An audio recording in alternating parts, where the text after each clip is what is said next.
Hey everybody, and welcome back to my channel. I'm Danielle and I'm a registered psychotherapist. One of the things I wanted to talk to you a little bit about today is catastrophizing. Catastrophizing is such a common phenomenon that a lot of people struggle with. You don't necessarily have to have anxiety or depression to be somebody who struggles with that type of thinking. Of course, it is very common with anxiety and depression, but also for the general norm. We're going to have a tendency to think of the worst case scenarios from time to time. It's kind of a part of life for a lot of people. And so I want to talk to you about some ways that you can address this today. Some examples of catastrophizing could be things like you're at work one day and you receive an email from your boss and they ask you to go into their office. So you start thinking to yourself, oh no, this must mean that there's something bad happening. I must have made a mistake. I'm in trouble.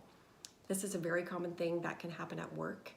Another thing, maybe you are at a restaurant and you're waiting for your friend and they show up late.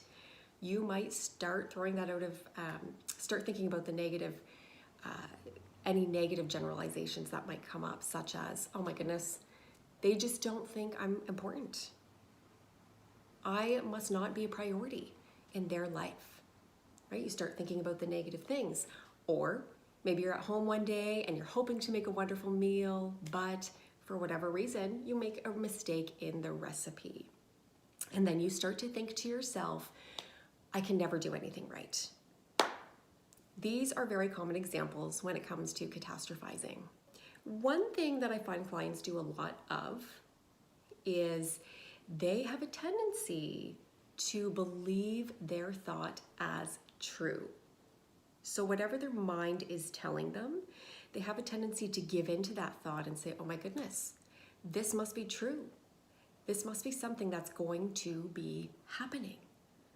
So we want to work as therapists to help you start to shift your perspective, to be able to see things in a wider lens.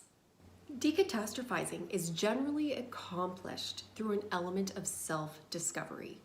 So basically putting your thoughts on trial, so to speak.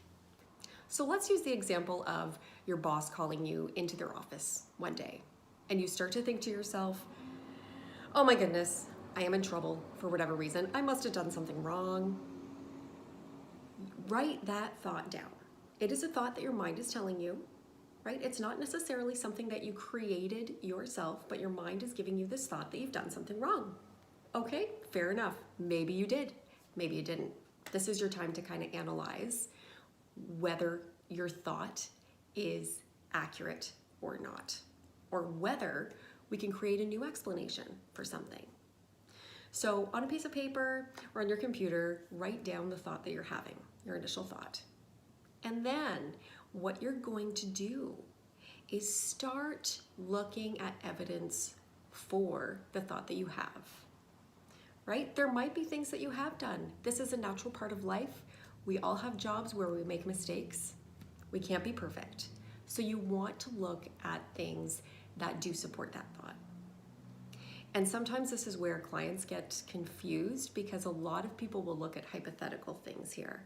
So for example, my boss walked by me and had a strange look on his face.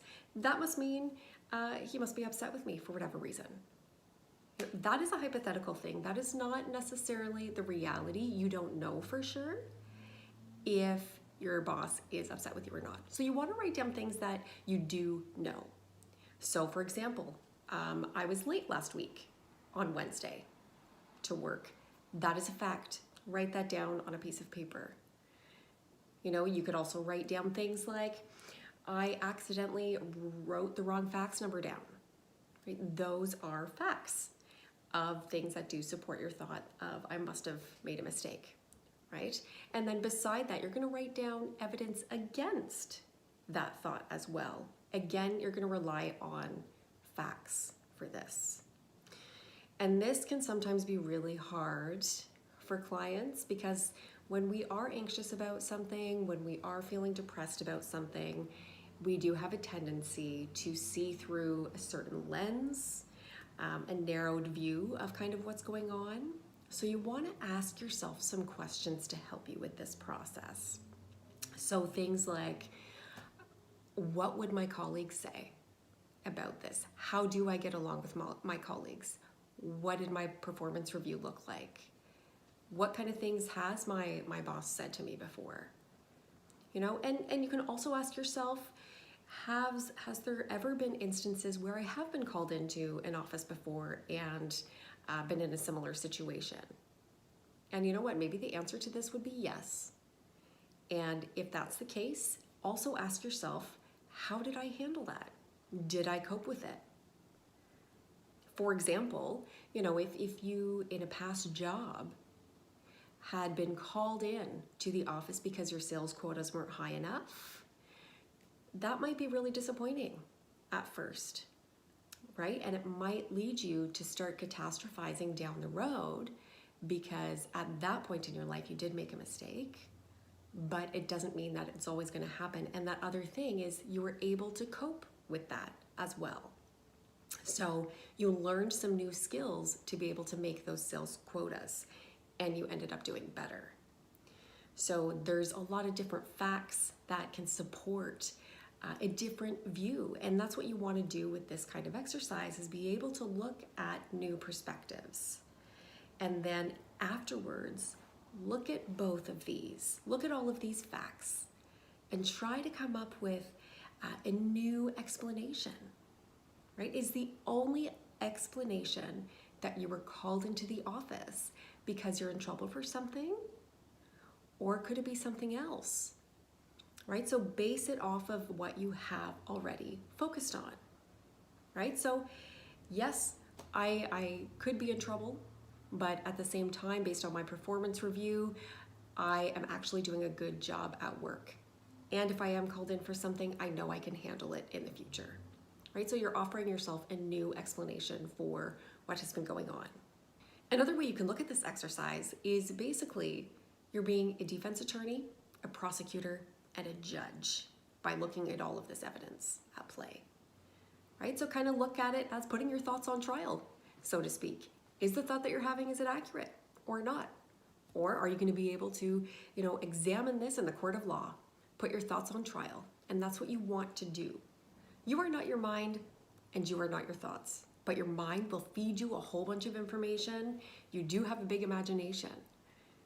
So do what you can do and start challenging that beautiful mind of yours so you can come up with an explanation that is more suitable and not something that your mind is telling you. Don't get swept away by your thoughts immediately. Do what you can to put your own thoughts to the test. Thank you so much for watching. I hope you liked this video. If you would like more content that is similar to this, feel free to subscribe or hit the thumbs up button. Until next time, take good care.